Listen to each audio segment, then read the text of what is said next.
नमस्कार, मैं खुशबू कुमारी। आप देख रहे हैं वेब इंडिया न्यूज। यहाँ दी जाती है तमाम सटीक और सही खबरें सबसे पहले आप तक। इस समय की सबसे बड़ी खबर बिहार राज्य के पश्चिम चंपारण जिला के योगापट्टी क्षेत्र से आ रही है।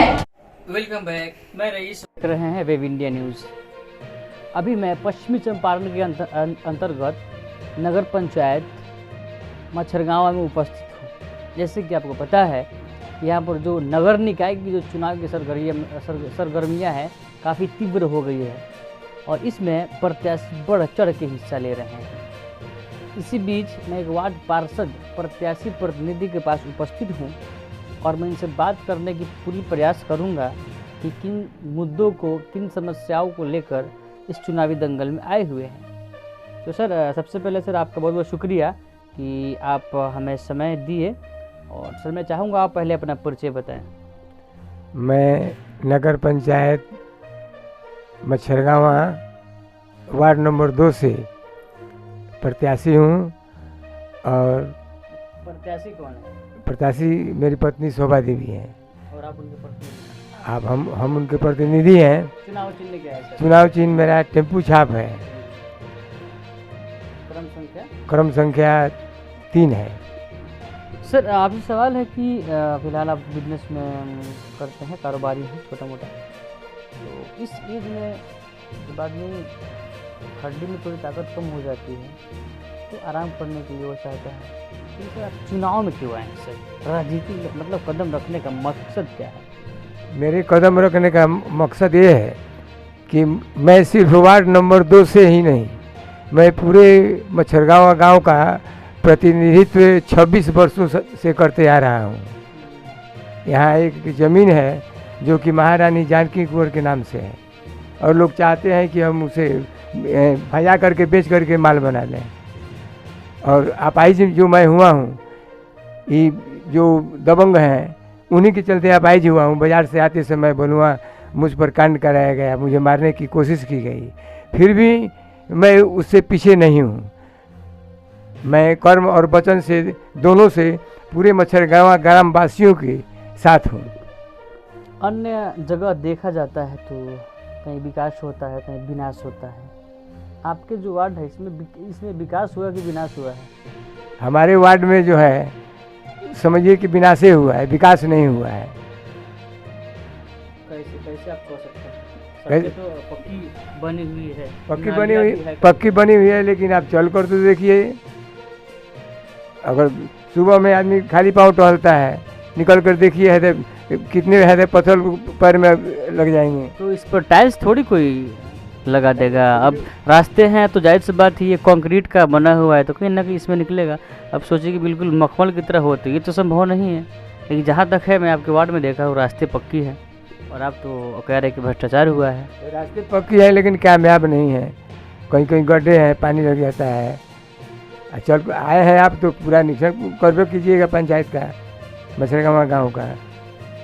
2 नंबर वार्ड और गया गुजरा है। आपका कहने का मतलब कि 2 नंबर वार्ड 2 नंबर है ना? बस 2 नंबर वार्ड को 2 नंबर समझिए। तो क्या आपको लगता है कि आपके आने के बाद 1 नंबर पर जाएगा?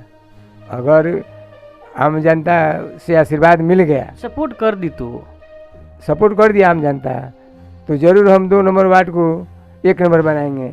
और मच्छरगांव गांव का हम कह रहे हैं, यहाँ पर ही है कि अगर कोई अध्यक्ष पद से निकलता है, कोई उप अध्यक्ष पद से निकलता है, तो कोई मेरा छोटा भाई लगेगा, कोई मेरा भतीजा लगेगा। मुझसे सब छोटा ही है कद में भी, और वैसे है कर्मठ में भी। हम आगे पैर रख देते हैं तो पीछे नहीं करते, चाहे इसके लिए जान क्यों न चला जाए। चुनाव में सर जो है आपके जो प्रतिद्वंदी हैं, प्रत्याशी जो साथ में खड़े हुए हैं, सब लोग युवा हैं या सब लोग बूढ़े हैं या युवा भी हैं? युवा भी हैं। तो सर अभी तो सर लोगों की चाहत है कि ये मतलब युवाओं को लाया जाए। युवा को लाएंगे तो अच्छा तो काम करेंगे, भले ही उनके पास अनुभव नहीं हो सर, लेकिन आप तो अनुभवी हैं। आपकी उम्र तो कहीं ना कहीं 50 प्लस होगा, 60 साल का आपके पास एक्सपीरियंस है। तो क्या सर कहना चाहेंगे क्या आप उनसे संघर्ष कर पाएंगे इस चुनाव में जो युवा हैं? संघर्ष कलम से न किया जाएगा, और सरकार जो पावर देगी, सरकार जो धन देगी उस राशि से किया जाएगा। कोई लड़ाई झगड़ा तो नहीं न करना है। संघर्ष में सर राजनीतिक संघर्ष कर रहा हूँ, मैं पूछ रहा हूँ राजनीति में अभी लोगों का डिमांड है कि युवा आए, युवा शक्ति जो है काफ़ी डेवलप की तरफ क्षेत्र को लेकर जाती है। लेकिन सर फिलहाल सर अगला सर आपसे ये सवाल है कि बहुत ऐसे लोग हैं कि अन्य प्रत्याशियों के मतलब बात में आ जाते हैं, बहकावे में आ जाते हैं चंद फायदे के लिए, जिससे वे लोग गलत प्रत्याशी को चुन जाते हैं 5 साल के लिए। तो तत्पश्चात क्या होता है कि क्षेत्र का विकास रुक जाता है। आप उन लोगों को क्या कहेंगे वैसे वोटर्स को? जैसे कि मैं अपने आप पर आपको बता रहा हूँ, नॉमिनेशन देने से पहले से आज तक 2 दिन पहले तक इतना दबाव आया कि इतना पैसा ले लो बैठ जाओ, इतना पैसा ले लो बैठ जाओ। नॉमिनेशन डालने के बाद में बहुत सारे चमचे आए कि इतना पैसा ले लो बैठ जाओ, इतना पैसा ले लो बैठ जाओ। 2-4-5 लाख तो मिला हो, तो कॉर्मर जो होता है 4-5 लाख तो मतलब तो कम से कम तो प्रस्ताव तो आया ही होगा 2-4-5 लाख। कितनाऊ का है, अगर सही जो ईमानदार है और कर्म पथ पर निकल चला है तो वो पैसे पर नहीं बिके। तो क्या दिक्कत है, आपको लेना चाहिए आराम से, मस्ती में तो कम से कम 150 लाख आते क्या है। आप चुनाव में आए, तो चुनाव में आए हैं तो हमारा जो कर्तव्य है वही करेंगे। फिलहाल तो ईश्वर तो न करे तो आप हारेंगे, लेकिन हो सकता है सर अगर वह आप बैठ जाते हैं समझौता तो कर लेते हैं तो कम से कम हमको लगता है कि लाख तो प्लस आपको मिलता है। तो सर आखिर में क्यों उतनी बड़ी रकम को छोड़ दिया आप? 1 लाख अगर आप बिजनेस में डालते हैं हमको लगता है कि पर मंथ 25 से आता है, लेकिन इसमें क्या आएगा जीतने के बाद? सबसे पहले कदम उठाने से पहले आदमी को आत्मविश्वास होना चाहिए। आत्मविश्वास से बल मिलता है। तो वैसे हम प्रत्याशी नहीं हैं कि पाँव आगे रख करके आधा औलाद भी है, बाल बच्चा। जैसे देखिए तो कभी कभी चुप रहना बुजदिली नहीं समझदारी भी होती है। तो मेरे ख्याल सर आगे से सवाल है ये है कि इसमें और भी सारे प्रत्याशी हैं, लेकिन लोग आप ही को क्यों चुने? कर्म को देख करके उनका कर्तव्य बनता है कि गांव के लिए जो हम लड़ाई लड़ रहे हैं, कदम उठाए हैं, वो गलत कदम नहीं है, सही कदम है। कदम जो सब लोग उठाए हैं सही से कदम, भले वाक्य में कुछ और हो लेकिन प्रैक्टिकली कुछ और हो। कदम तो सब लोग उठाए हैं, कदम सब लोग उठाए हैं, लेकिन प्रैक्टिकली जो है वो डायरेक्ट आप कोई पूछ सकते हैं, किसी से पूछ सकते हैं। तो हमारा काम है ना पूछना, हम लोग पूछ कर जाते हैं पूरा। जब किसी के पास जाते हैं वही आप पूछ तो सकते उसका हैं। पूरा चिट्ठा हम लोग देखते हैं, क्या क्या किया क्या क्या नहीं किया, तब उसके पास पहुंचते हैं। इसलिए सर हम लोग आपके पास आए। चलिए सर 9 तारीख को जो चुनाव होगा, जो आपके वार्ड की जनता जो वोट देने जाएगी, तो क्या आप उनको कहेंगे, क्या संदेश देना चाहेंगे मेरे न्यूज़ चैनल के माध्यम से?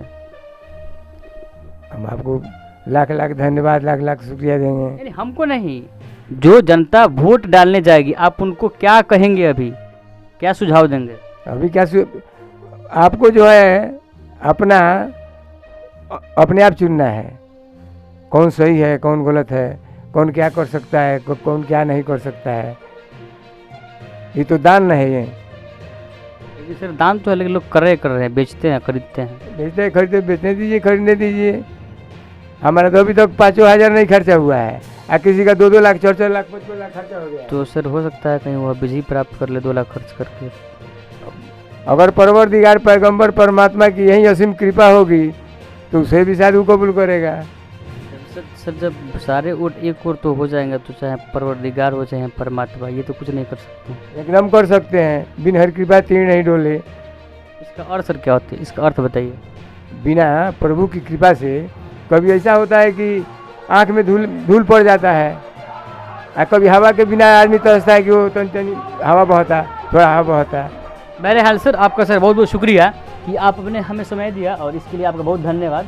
और ख़ासकर मैं चाहूँगा कि आप भी सर संघर्ष करें और लोगों की दुआएं पाएँ कि लोग आपको 9 तारीख को आपके वो स्वयं अपना प्रत्याशी को चुनें, और आप इस क्षेत्र का विकास करें। अगर लोग आशीर्वाद दें तो आप इस क्षेत्र का विकास करें, इसकी विकास की गति जो है काफ़ी तेज़ हो और इसका ग्राफ भी ऊँचा हो सर। और तब तक के लिए सर हम आपसे फिर मिलेंगे। लास्ट कुछ कहेंगे? जौना दिल के ई दर्दिया है, जौना दिल के ई दर्दिया है। सर थोड़ा ध्यान से बोलिएगा चूँकि यहाँ पर युवा लोग हैं।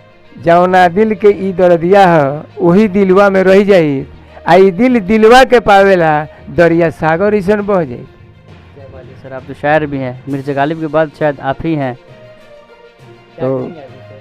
तो मैं भी आपको लाख लाख शुक्रिया करता हूँ। शुक्रिया सर, आप हमें मत कीजिए, दुआ दीजिए बस।